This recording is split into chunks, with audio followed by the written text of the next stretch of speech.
Na aula de hoje eu quero te explicar tipos de dores orofaciais e te explicar com detalhes as classificações de dor orofacial. Obviamente, sempre de uma forma fácil. Vem comigo?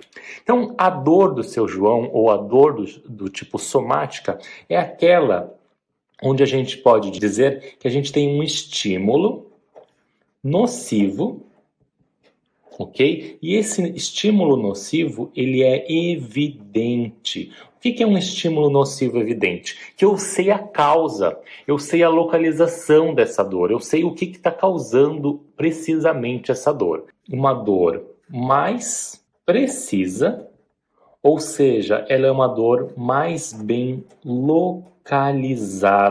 Eu sei muito bem localizar a dor. O seu João vai apontar para mim, tá doendo aqui. É uma dor fácil de localizar, não é uma dor muito complexa, não é uma dor difícil de diagnóstico. Uma terceira característica, ela vai acometer, então ela vai afetar os tecidos cutâneos, ok? E ela vai afetar os tecidos cutâneos e os tecidos profundos da região orofacial. O que são os tecidos cutâneos e os tecidos profundos da região orofacial, né? Então, os tecidos cutâneos e profundos são aqueles que têm origem em ligamentos, ossos, tendões e vasos sanguíneos.